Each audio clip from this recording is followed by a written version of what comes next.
जळगाव शहराचं वैभव समजला जाणारा मेरून तलावाच्या पाणी साठ्यामध्ये जे आहे वाढ झाल्याचं पाहायला मिळतं आहे। गेल्या 2 दिवसांपूर्वी जो पाऊस झाला त्या पावसामुळे जे आहे मेरून तलावाच्या पाणी साठ्यामध्ये या ठिकाणी वाढ झालेली आहे आणि आता मेरून तलाव जवळपास या ठिकाणी 78% या ठिकाणी भरल्याचं चित्र पाहायला मिळतं आहे।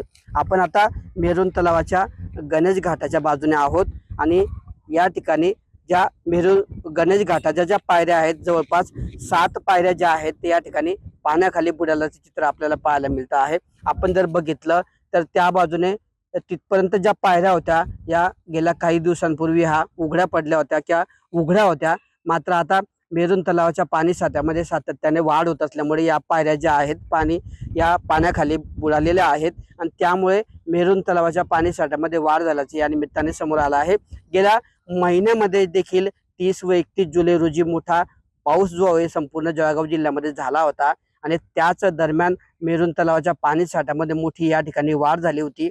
यंदा तीव्रतेचा उन्हाळा असल्यामुळे मेरून तलावाच्या पाणी साठ्यामध्ये मोठी घर झाल्याचे चित्र या ठिकाणी पाहायला मिळालं होतं आणि जवळपास 40% एवढा साठा या मेरून तलावामध्ये शिल्लक होता। मात्र जुलैच्या अखेरीस पडलेला पाऊस आणि आता नुकताच 2 दिवसांपूर्वी पडलेला सलग 2 दिवस पडलेला पाऊस या 4 दिवसांच्या दमदार पावसामुळे जे आहे मेरून तलावाच्या पाणी साठ्यामध्ये वाढ झालेली आहे आणि त्यामुळे आता मेरून तलाव जो आहे जवळपास 78% या ठिकाणी भरलेला आहे।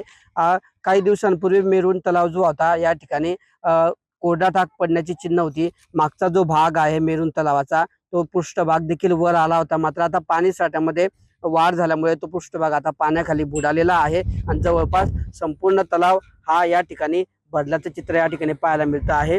मेरून तलाव या ठिकाणी जळगाव शहराचं वैभव म्हटलं जातं। या तलावामुळे परिसरातले कूपनलिका असतील किंवा विहिरी असतील, परिसरातील शेतकऱ्यांचे जलस्रोत जे असतात या ठिकाणी या मेरून तलावामुळे जिवंत असतात।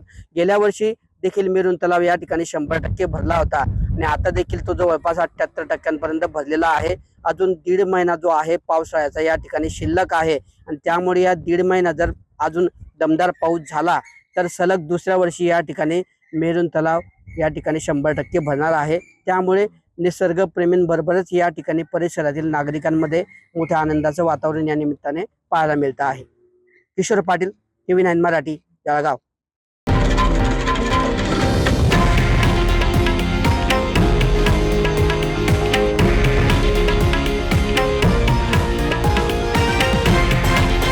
हे आहे देशातील नंबर 1 न्यूज नेटवर्क आणि आपण पाहत आहात TV9 मराठी, एकमेव।